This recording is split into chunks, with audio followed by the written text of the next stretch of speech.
तो जय हिंद दोस्तों, कैसे हो आप सभी। तो दोस्तों आज जो हम पढ़ने वाले हैं दोस्तों, वो पढ़ने वाले हैं आपका नंबर सिस्टम, जिसको कि दोस्तों हम यहाँ पर कहते हैं संख्या पद्धति।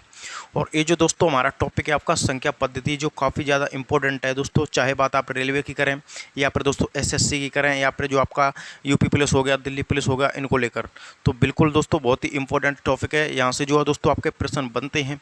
सबसे पहले तो दोस्तों हमको पता होना चाहिए कि ये जो हमारा टॉपिक होता है नंबर सिस्टम यानी कि संख्या पद्धति।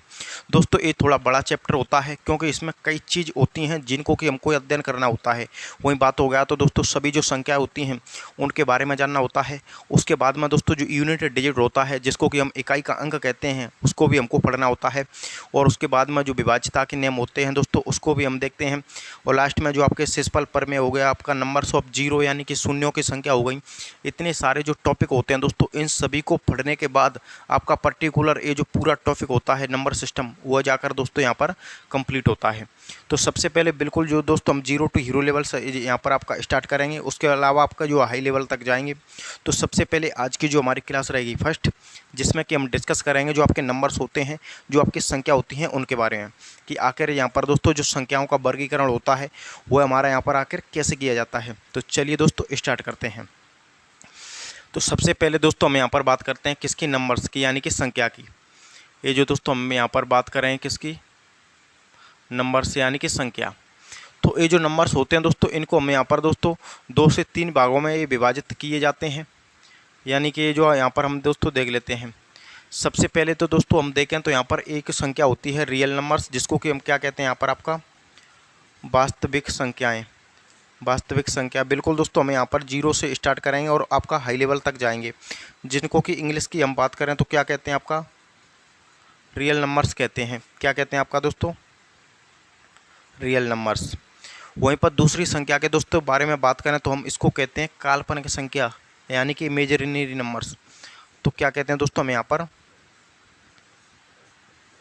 काल्पनिक संख्याएँ कहते हैं, काल्पनिक संख्याएँ।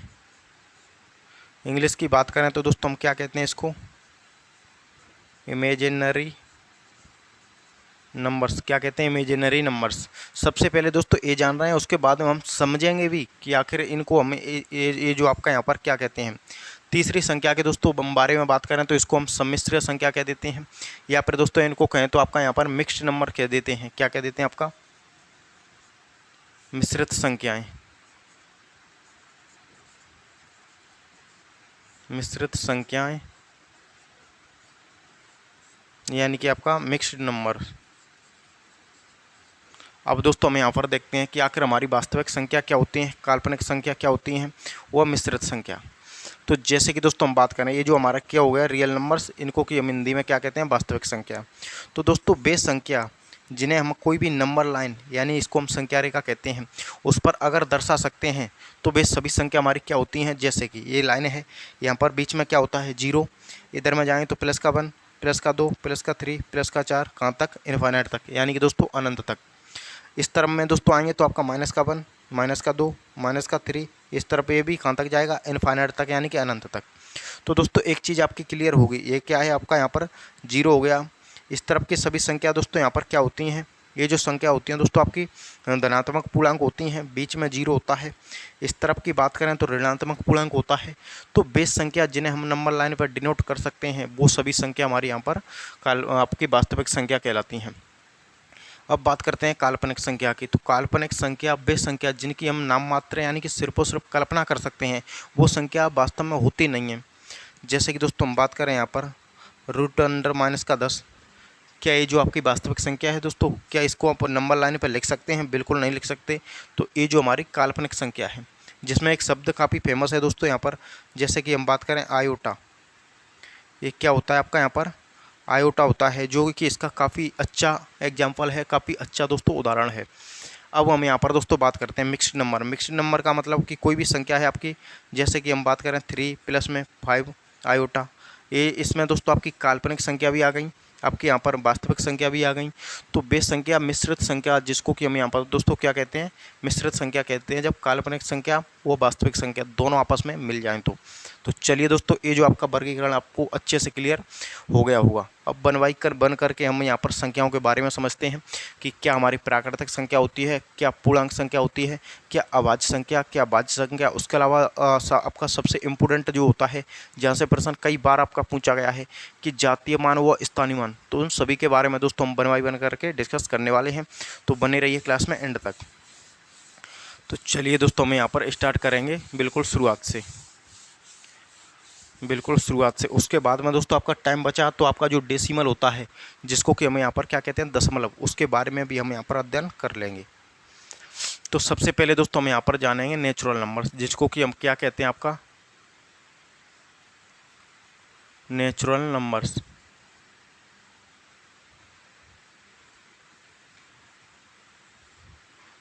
हिंदी की बात करें तो दोस्तों हम इसको बोलते हैं प्राकृतिक संख्याएं।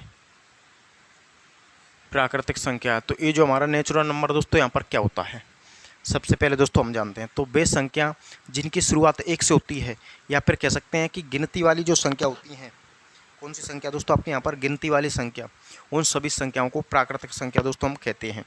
जैसे इनकी शुरुआत हमेशा कहाँ से होती है, आपकी 1 से। जैसे 1 हो गया, 2 हो गया, 3 हो गया, 4 हो गया, कहाँ तक जाएगा दोस्तों, इनफाइनाइट तक जाएगा, यानी कि एन तक जाएगा, या फिर अनंत तक जाएगा। कहाँ तक जाएगा, इनफाइनाइट तक, जिनकी शुरुआत हमारी कहाँ से होती है, 1 से। अब दूसरे नंबर पर दोस्तों आता है हमारा होल नंबर्स।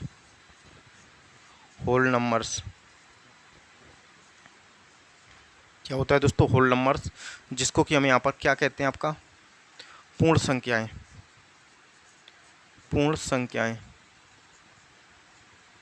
ये जो दोस्तों हमारे यहाँ पर क्या होता है, पूर्ण संख्या होती है। पूर्ण संख्या का मतलब पूर्ण में यानी कि आपका जब पूर्ण की बात आ गई तो इसमें जो आपका शून्य होगा, यानी कि 0, उसको भी इंक्लूड कर लिया जाएगा। जैसे इसकी जो शुरुआत होती है वो हमेशा कहाँ से होती है, 0, 1, 2, 3, 4, कहाँ तक जाएगा, इनफाइनाइट तक जाएगा, यानी कि दोस्तों अनंत तक जाएगा। लेकिन एक चीज़ आपकी अच्छे से क्लियर होनी चाहिए, वो क्लियर है होनी चाहिए कि जब बात करूँ मैं पूर्ण संख्या, तो पूर्ण संख्या में हमेशा शुरुआत 0 से होगी। प्राकृतिक संख्या की बात करूं तो हमेशा शुरुआत आपकी 1 से होगी। वहीं बात करें कि हम बताइए कि प्रथम 10 पूर्णांक संख्या, तो आपको प्रथम 10 पूर्ण संख्याओं का मतलब यानी कि उसमें 0 भी शामिल है, तो आपको 9 तक ही जाना है। ये चीज़ आपको अच्छे से यहाँ पर क्लियर होनी चाहिए। तो अब ये चीज़ आपकी दोस्तों अच्छे से क्लियर हो गई होंगी, दोनों संख्या। उम्मीद है कि आपने यहाँ पर नोट कर लिया होगा। तो अब चलिए दोस्तों हम बढ़ते हैं, जो आपकी भाज्य संख्या होती हैं वह अभाज्य संख्या होती हैं, उनके बारे में दोस्तों हम डिस्कस कर लेते हैं और अच्छे से डिस्कस कर लेते हैं क्योंकि वहाँ से आपका डायरेक्टली प्रश्न पूछ लिया जाता है। तो चलिए दोस्तों अब हमें देखते हैं यहाँ पर क्या प्राइम नंबर्स, क्या देखते हैं प्राइम नंबर्स, जिसको कि हम क्या कहते हैं, आपका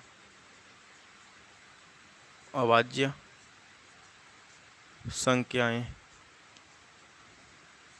क्या कहते हैं, अभाज्य संख्या, या फिर इसको हम कभी कभी रूढ़ संख्या भी बोल देते हैं। क्या बोल देते हैं, रूढ़ संख्या। तो यह संख्या भी इसी का ही नाम है। तो ये चीज़ आपको यहाँ पर अच्छे से क्लियर होनी चाहिए। तो चलिए दोस्तों देखते हैं। अब दोस्तों हम देखते हैं अब प्राइम नंबर से, यानी कि अभाज्य संख्या। अभाज्य संख्या का मतलब कि कोई भी ऐसी संख्या जिसके सिर्फ और सिर्फ कितने गुणनखंड हो सकें, 2, यानी जिसके सिर्फ और सिर्फ 2 गुणनखंड। अब गुणनखंड क्या होते हैं, ये चीज़ मैं आपको यहाँ पर बता देता हूँ। जैसे कि दोस्तों कोई भी संख्या हमारी 2 के कितने गुणनखंड, गुणनखंड का मतलब कि वह संख्या कौन कौन सी संख्या से कट रही है, डिवाइड हो रही है। जैसे 2 1 से कट जाएगी, 2 खुद 2 से कट जाएगी। वहीं पर बात करूँ दोस्तों मैं यहाँ पर आपका 4 के बारे में, तो 4 1 से कट जाएगी, 4 2 से भी कट जाएगी, 4 खुद 4 से भी कट जाएगी। तो इसके गुणनखंड कितने हो गए, 3 हो गए। जैसे कि मैं बात करूँ 5 के बारे में, तो 5 1 से कट जाएगी, 5 2 से कट जाएगी, यानी कि 5 5 से कट जाएगी। बाकी कोई ऐसा नंबर नहीं है जो कि इससे कट जाए। तो दोस्तों जब इसके कितने गुणनखंड है, 2 गुणनखंड, तो इसका मतलब ये संख्या हमारी अभाज्य संख्या होगी। इसके गुणनखंड कितने हैं, 3, यानी कि यह संख्या हमारी अभाज्य संख्या नहीं होगी।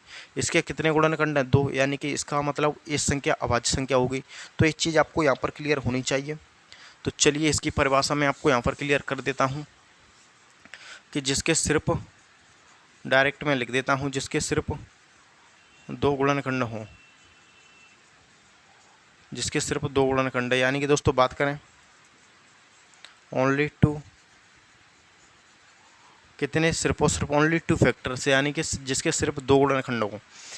जैसे कि मैंने आपको बता ही दिया कि आपका 2 हो गया, 2 के 1 और 2। जैसे कि आपका यहाँ पर 11 हो गया, तो 11 का 1 11 से कट जाएगी। बाकी कोई ऐसी संख्या नहीं है जो कि इनको डिवाइड कर दे, यानी कि काट दे। तो इनकी जो शुरुआत होती है वो हमेशा, यहाँ पर एग्जांपल के तौर पे बात करूँ तो आपकी 2 से होती है। कहाँ से? 2 से। 2 हो गया, 3 हो गया, 5 हो गया, 7 हो गया। अब दोस्तों 9 नहीं होगा, उसके अलावा 11 हो जाएगा, 13 हो जाएगा, और कहाँ तक जाएगा? ये इनफाइनाइट तक जाएगा दोस्तों, यानी कि अनंत तक। अब बात आती है कि दोस्तों 9 यहाँ पर क्यों नहीं होगा? तो 9 इसलिए नहीं होगा क्योंकि दोस्तों 9 में 1 का भाग चला जाता है, जो कि आपको पता है। वहीं पर दोस्तों देखें तो 3 का भी भाग चला जाता है, उसके अलावा 9 का खुद का भाग चला जाता है। तो दोस्तों ये तो इसके तो 3 गुणनखंड हो गए। जब 3 गुणनखंड हो गए तो दोस्तों ये जो हमारा क्या हो जाएगा? भाज्य संख्या हो जाएगा, ना कि अभाज्य संख्या। तो ये चीज़ अच्छे से आपके यहाँ पर दोस्तों क्लियर होनी चाहिए। लेकिन यहाँ से जो डायरेक्ट जो प्रश्न पूछा जाता है परीक्षाओं, वो क्या पूछा जाता है? तो दोस्तों डायरेक्ट यहाँ से प्रश्न यह पूछा जाता है कि बताइए 1 से लेकर आपका यहाँ पर 50 तक, 1 से लेकर 50 तक कितनी अभाज्य संख्या हैं? तो दोस्तों आपका आंसर होना चाहिए कितना? 15। कितना? 15। मैं आपसे पूछूं 1 से लेकर 100 तक कितनी अभाज्य संख्या होती हैं? तो दोस्तों यहाँ पर आपका आंसर होना चाहिए कितना? 25। मैं दोस्तों आपसे पूछ लूँ 1 से लेकर 200 तक, तो दोस्तों आपका आंसर होना चाहिए कितना? 46, यानी कि आपका 46। अब लास्ट प्रश्न के बारे में दोस्तों मैं बात करूँ, मैं आपसे पूछ लूँ 1 से लेकर 1000 तक कितनी अभाज्य संख्या होंगी? तो दोस्तों इसका आंसर होता है 168। जो तीनों चारों चीज़ें हैं दोस्तों वो आपकी अच्छे से यहाँ पर क्लियर होनी चाहिए, क्योंकि यहाँ से एग्जामिनर डायरेक्ट जो प्रश्न होता है उसको पूछ लेता है। तो ये चीज़ आपको अच्छे से दोस्तों यहाँ पर पता होना चाहिए कि 1 से लेकर इतने तक कितनी अभाज्य संख्या होती हैं। कई बार प्रश्न आपका यह भी आता है कि बताइए सबसे छोटी अभाज्य संख्या, यानी कि यहाँ पर दोस्तों मैं आपको डिस्कस कर देता हूँ। सबसे छोटी अभाज्य संख्या, तो यहाँ पर आंसर कितना होता है? 2। वहीं पर आंसर बदल जाए सबसे छोटी विषम अभाज्य संख्या, तो दोस्तों आंसर 3 होता है। ये चीज़ आपको दोनों ही कंडीशन में याद होनी चाहिए, यानी सबसे छोटी अभाज्य संख्या 2, सबसे छोटी विषम अभाज्य संख्या 3, यानी कि आपका यहाँ पर विषम अभाज्य के बारे में बात करें तो आंसर इसका कितना हो जाएगा दोस्तों? हमारा 3 हो जाएगा। तो ये चीज़ आपकी पता होना चाहिए। तो आपकी अभाज्य संख्या अच्छे से यहाँ पर क्लियर हो गई। अब हम दोस्तों डिस्कस करेंगे, वो करेंगे आपका भाज्य संख्या के बारे में। तो चलिए, उम्मीद करता हूँ कि आपने यहाँ पर नोट कर लिया होगा, आपने यहाँ पर उतार लिया होगा। अगर नहीं उतारा तो आप चाहें तो स्क्रीनशॉट ले सकते हैं। तो चलिए दोस्तों, अब हम इसको हटाते हैं। अब देखेंगे भाज्य संख्या कि हमारे यहाँ पर भाज्य संख्या क्या होती है। तो चलिए दोस्तों, ये तो आपका यहाँ पर क्लियर हो गया। अब भाज्य संख्या क्या होती है, जैसे कि जिसको कि हम इंग्लिश में क्या कहते हैं? आपका कंपोजिट नंबर्स।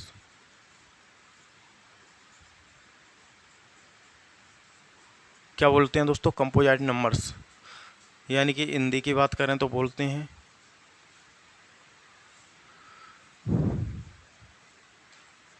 भाज्य संख्याएं व यौगिक संख्याएं।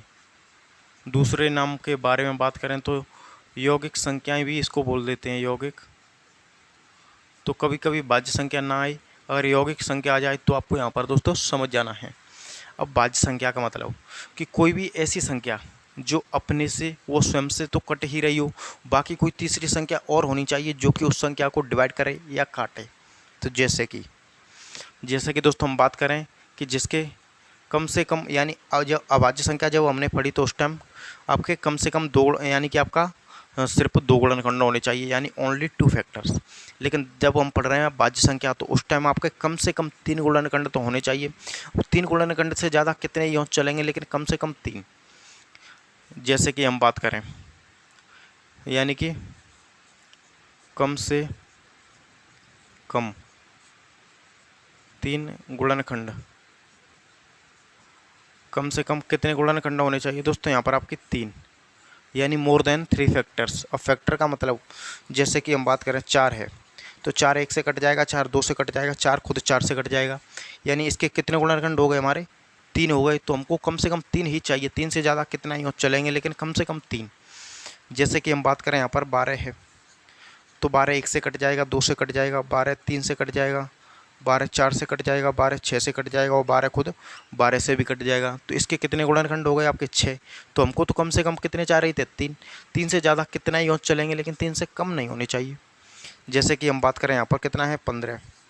15 दोस्तों 1 से कट जाएगा, 3 से कट जाएगा, 5 से कट जाएगा और 15 खुद 15 से कट जाएगा। यानी यह इसका मतलब ये संख्या भी हमारी कैसी होगी, भाज्य संख्या। अब चलिए दोस्तों हम यहाँ पर देखते हैं, इसकी जो शुरुआत होती है वो आपकी हमेशा 4 से होती है। कितने से होती है दोस्तों, आपके यहाँ पर 4 से होती है। यानी कि 4 से आपका छोटा आपका 2 हो जाएगा, तो 2 तो अभाज्य संख्या होती है, 3 भी अभाज्य संख्या होती है, तो बचा कितना 4। तो 4 हो गया, उसके अलावा आपका 6 हो जाएगा दोस्तों, 8 हो जाएगा, उसके अलावा 9 हो जाएगा, 10 हो जाएगा, आपका 12 हो जाएगा दोस्तों, यहाँ पर 14 हो जाएगा। ये सभी संख्या कैसी हैं, भाज्य संख्या हैं। कैसी संख्या है दोस्तों, यहाँ पर ये सभी संख्या भाज्य संख्या हैं। तो ये चीज़ आपको अच्छे से यहाँ पर क्लियर होनी चाहिए। अब दोस्तों यहाँ से जो प्रश्न पूछा जाता है वो आपका यहाँ पर यही पूछा जाता है कि बताइए सबसे छोटी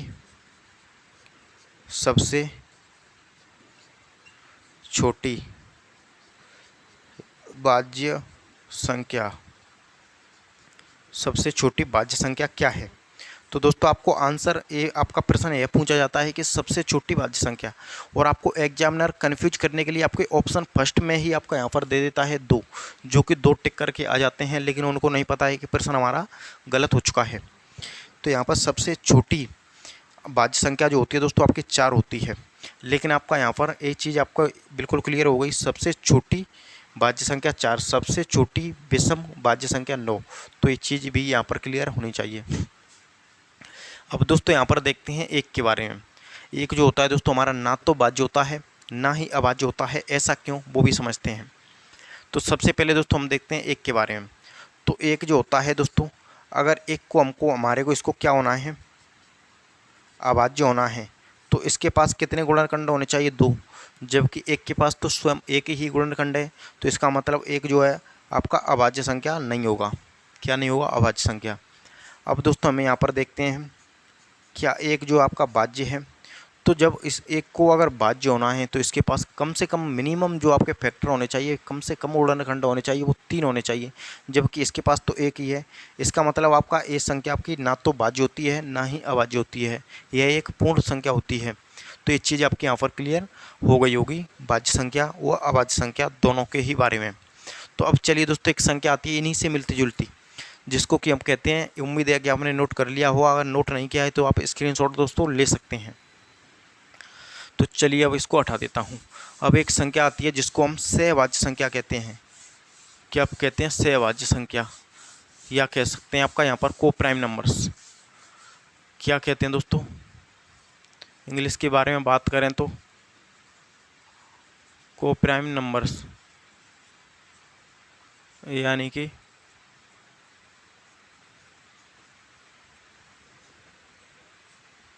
सहभाज्य संख्या।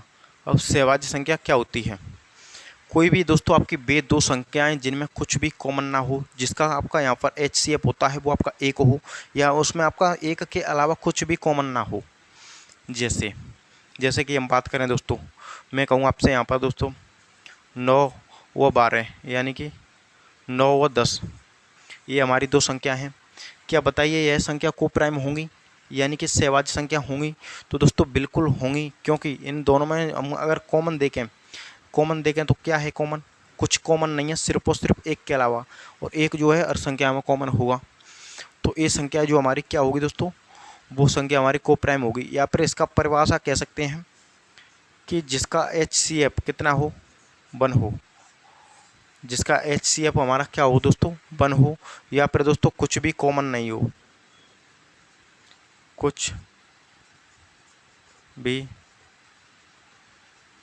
कॉमन नहीं हो 1 के अलावा, यानी दोस्तों 1 के अलावा हमारा यहाँ पर कुछ भी कॉमन नहीं हो, तो वो संख्या हमारी क्या कहलाएगी, को प्राइम। जैसे कि दोस्तों हम बात करें आपका 16 33, क्या बताइए इसमें कुछ कॉमन है दोस्तों, बिल्कुल नहीं है, सिर्फ और सिर्फ 1 ही कॉमन है। और कॉमन होने का मतलब कि वो संख्या हमारी यहाँ पर जैसे यहाँ पर समझते हैं ये संख्या हमारी क्या है, को प्राइम। जैसे कि दोस्तों हम बात करें 18 व 30, क्या बताइए यह को प्राइम है। तो इसमें देखें हम कॉमन दोस्तों देखें तो यहाँ पर एक तो कॉमन है ही, एक के अलावा दोस्तों हम देखें तो दो भी कॉमन है, क्योंकि दो इससे भी कट जाएगा, दो इससे भी, दो से ये भी कट जाएगा, ये भी कट जाएगा।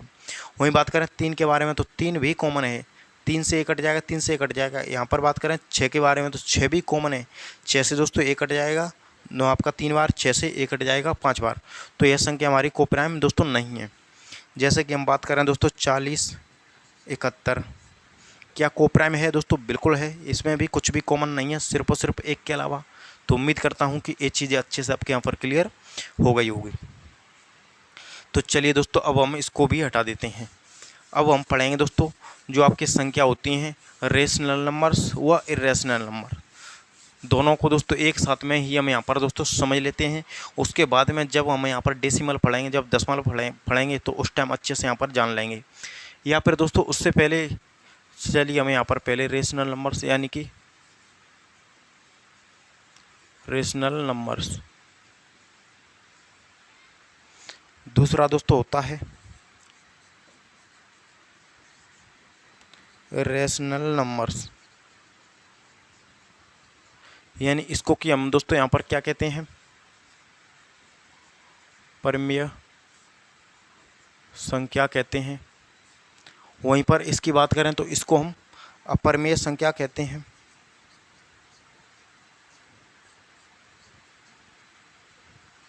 क्या कहते हैं, इसको हम अपरिमेय संख्या कहते हैं। तो दोनों ही संख्या आपको अच्छे से यहाँ पर दोस्तों हम यहाँ पर जान लेते हैं। यह क्या है हमारी परिमेय संख्या। तो दोस्तों बेस संख्या परिभाषा के बारे में दोस्तों हम बात करें, बेस संख्याएं जिन्हें हम P/Q के फॉर्म में लिख सकते हैं, V/Q के फॉर्म में लिख सकते हैं। P/Q का फॉर्म मतलब भिन्न के रूप में, बट्टा के रूप में। जैसे कि हम बात करें दोस्तों,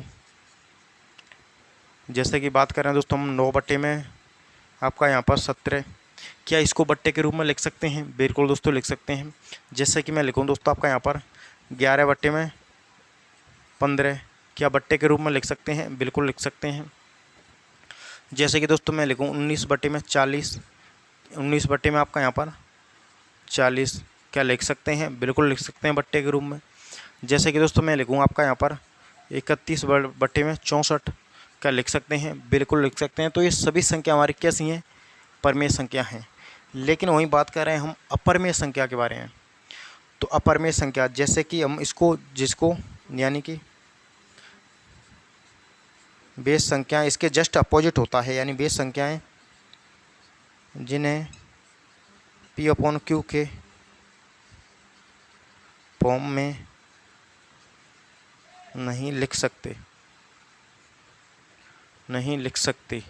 जैसे कि हम बात करें दोस्तों, मैं आपसे कहूँ आपका रूट के अंडर 2 इसको भिन्न के रूप में लिखिए, तो दोस्तों हम नहीं लिख पाएंगे। जैसे कि दोस्तों मैं कहूँ रूट के अंडर में 3 इसको बट्टे के रूप में लिखिए, भिन्न के रूप में, तो दोस्तों आप नहीं लिख सकते। जैसे कि मैं कहूँ रूट के अंडर में 10 बट्टे के रूप में लिखिए, दोस्तों नहीं लिख सकते। उसके अलावा इसमें सबसे इम्पोर्टेंट जो आपका मान होता है वो होता है एक पाई की जो वैल्यू होती है दोस्तों 22/7 होती है। लेकिन जब आप इसको डिवाइड करते हैं तो इसकी जो वैल्यू आती है वो आपके पॉइंटों में आती है, कहाँ तक आती है, और ये इनफाइनाइट तक जाती है। कहाँ तक जाती है दोस्तों, इनफाइनाइट तक जाती है। तो ये चीज़ अच्छे से क्लियर होनी चाहिए कि जो पाई का मान है उसको भी हम अपरिमेय संख्या के अंदर में ही दोस्तों यहाँ पर रखते हैं। तो उम्मीद करता हूँ कि ये चीज़ आपको यहाँ तक अच्छे से, किसी भी प्रकार की आपको कोई भी दिक्कत नहीं होगी परिमेय संख्या में व अपरिमेय संख्या में। तो चलिए दोस्तों यहाँ से आपका 2 संख्या और होती हैं, उनके बारे में हम और जान लेते हैं। संख्या कहो या मान कह सकते हैं। एक जो है दोस्तों हम यहाँ पर क्या कहते हैं, एक कहते हैं आपका अंकीय मान, एक होता है आपका यहाँ पर जातीय मान। दोनों को और समझ लेते हैं। उसके बाद में दशमलव जो होता है उसके बारे में दोस्तों हम यहाँ पर अध्ययन करेंगे, ये जो आपने यहाँ पर नोट कर लिया होगा। तो चलिए दोस्तों हम यहाँ पर जान लेते हैं आपका क्या होता है अंकीय मान, वह क्या होता है जातीय मान। दोनों को हम यहाँ पर बारी बारी करके समझ लेते हैं। तो चलिए दोस्तों देखते हैं। एक तरफ देखेंगे आपका फेस वैल्यू, यानी कि दोस्तों फेस वैल्यू, जिसको कि हम क्या कहते हैं, आपका जातीय मान। जातीय मान, उसी के साथ साथ हम दूसरे को भी जान लेंगे, जिसको कि क्या कहते हैं हम,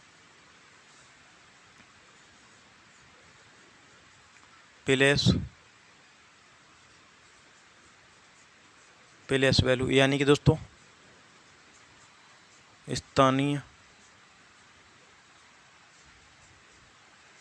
स्थानीय मान। चलिए दोस्तों, दोनों को समझते हैं। फेस वैल्यू यानी कि जातीय मान, प्लेस वैल्यू यानी कि स्थानीय मान। चलिए दोस्तों समझते हैं। अब कई बार आपका परीक्षा में डायरेक्ट यहाँ से प्रश्न ये पूछा जाता है कि बताइए अंकीय मान और जातीय मान दोनों का डिफरेंस, उसके अलावा इसका इस अंक का स्थानीय मान कितना होगा, वो जातीय मान कितना होगा।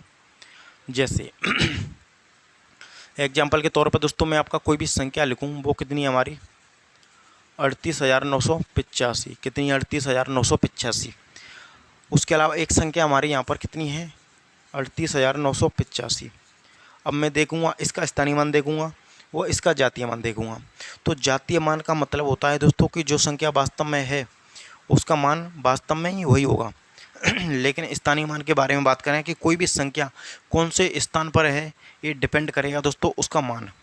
जैसे यहाँ पर कितनी है 5, तो 5 का स्थानीय मान हमारा, 5 का जातीय मान कितना हो जाएगा 5। यहाँ कितनी है 8, 8 का जातीय मान कितना हो जाएगा 8, यानी कि वही संख्या। यहाँ पर कितना है 9, तो 9 का जो हमारा जातीय मान 9 हो जाएगा। वहीं पर कितना है 8, 8 का जातीय मान 8। वहीं पर फिर से कितना है आपका 3, तो 3 का जातीय मान कितना है 3, यानी वही संख्या हमारी यहाँ पर दिख रही है आपको। लेकिन दोस्तों हम बात करें जब हम पढ़ेंगे स्थानीय मान, तो स्थान का मतलब 5 का स्थानीय मान कितना हो जाएगा हमारा 5। इकाई का अंक दोस्तों, इकाई के अंक का स्थानीय मान और जातीय मान दोनों ही समान होता है, आपको टेंशन लेने की ज़रूरत नहीं है। वहीं बात करें 8, तो 8 का जो हमारा क्या होगा दोस्तों, 8 का स्थानीय मान होगा 8। 8 के बाद में कितने अंक है 1, तो 1 जीरो आपको लगा देनी है। 8 का स्थानीय मान 80 हो गया। अब कितना है हमारा 9, तो 9 का स्थानीय मान 9। उसके बाद 9 के बाद में कितने अंक है 1 2, तो 2 जीरो बढ़ा देनी है, यानी 9 का स्थानीय मान 900। अब पढ़ेंगे फिर से हमारा 8 आ गया, तो 8 के बाद में कितने अंक है 3, तो 3 जीरो कर देनी है। तो कितना हो गया 8 का स्थानीय मान 8000। अब यहाँ पर कितना है 3 के बाद में कितने अंक है 4, तो 4 जीरो लगा देंगे। तो अब 3 का स्थानीय मान हमारा कितना हो गया 30,000। तो इस प्रकार से दोस्तों हमारा स्थानीय मान होता है, इस प्रकार से हमारा जातीय मान होता है। उम्मीद है कि आप सभी को अच्छे से यहाँ पर क्लियर हो गया होगा, आपको किसी भी प्रकार की कोई भी जो है दोस्तों दिक्कत नहीं होगी। यानी जब स्थानीय मान पढ़ें तो किसी भी संख्या के बाद में कितने अंक हैं उतने ही आपको जीरो लगा देनी है। जब आप पढ़ें दोस्तों यहाँ पर आपका जातीय मान, तो जातीय मान में जो मान आपको दिख रहा है वास्तव में ही वही मान होगा उस संख्या का। तो अच्छे से आपका यहाँ पर क्लियर ये भी हो गया होगा। अब जो दोस्तों हम यहाँ पर डिस्कस करेंगे वो करेंगे डेसिमल, जिसको कि हम यहाँ पर क्या कहते हैं दशमलव।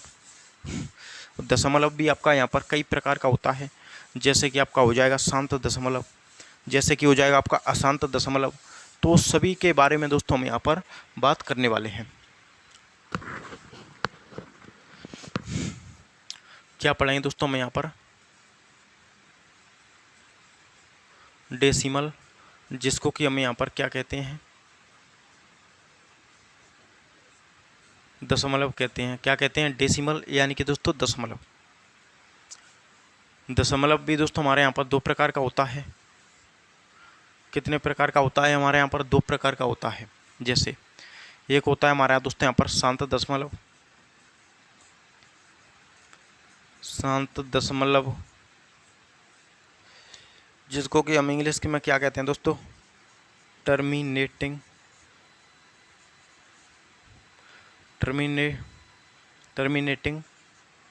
डेसिमल। क्या होता है दोस्तों शांत दशमलव यानी कि टर्मिनेटिंग डेसिमल। एक होता है दोस्तों हमारे यहाँ पर अशांत दशमलव।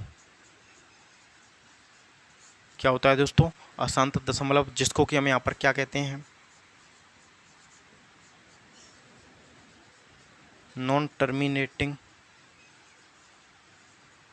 डेसिमल। क्या होता है नॉन टर्मिनेटिंग डेसिमल, यानी अशांत का मतलब।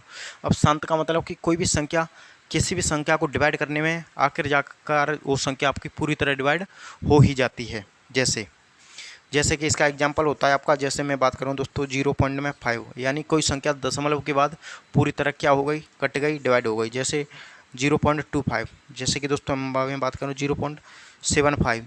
इस प्रकार से कोई भी संख्या किसी भी संख्या का भाग देने पे पूरी तरह आपकी आखिरकार बाद में जाकर कट ही जाती है, तो वो संख्या हमारी क्या कहलाती है, शांत दशमलव। वो दशमलव हमारा शांत दशमलव कहलाता है। लेकिन वही बात करें दोस्तों कि कोई भी संख्या इस प्रकार से आपकी चलती रहती है, इस प्रकार से दोस्तों आपके यहाँ पर पूरी तरह कटती ही नहीं है, आपकी अनंत तक जाती रहती है।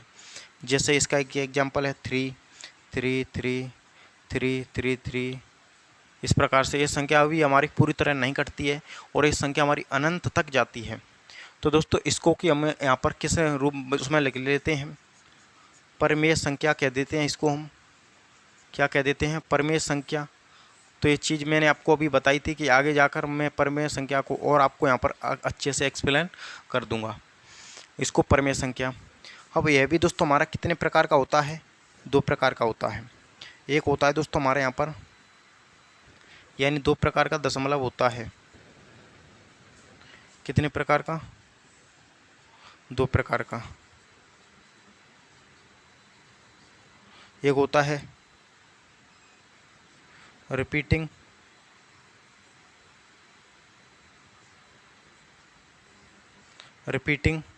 डेसिमल, यानी कि non repeating non terminating decimal, यानी कि आपका यहाँ पर ये तो रिपीटिंग है डेसिमल। तो इसका मतलब जैसे कि कोई भी संख्या आपके यहाँ पर जा रही है 0.333, यानी कि वो संख्या आपकी बार बार रिपीट हो रही है। जैसे कि मैं बात करूँ 57 57 57 57, इस प्रकार से कोई संख्या आपकी बार बार जाकर आगे रिपीट हो रही है, तो यह संख्या हमारी क्या कहलाती है, रिपीटिंग डेसिमल कहलाता है। इसको कि हम किसके अंदर में भी लिख लेते हैं, परिमेय संख्या के अंदर में भी लिख लेते हैं। उसके अलावा एक होता है आपका non repeating non terminating decimal, ये जो होता है हमारा नॉन टर्मिनेटिंग डेसिमल। अब चलिए दोस्तों हम यहाँ पर देख लेते हैं।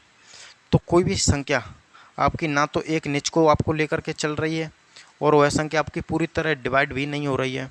कभी कभी ये जो इस प्रकार से आपकी संख्याएं हम काटते हैं तो आपकी चलती हैं, जैसे कि 17 8 5 12 1 9। इस प्रकार से संख्या पूरी तरह कट भी नहीं रही है और एक पर्टिकुलर सीक्वेंस को लेकर चल भी नहीं रही है।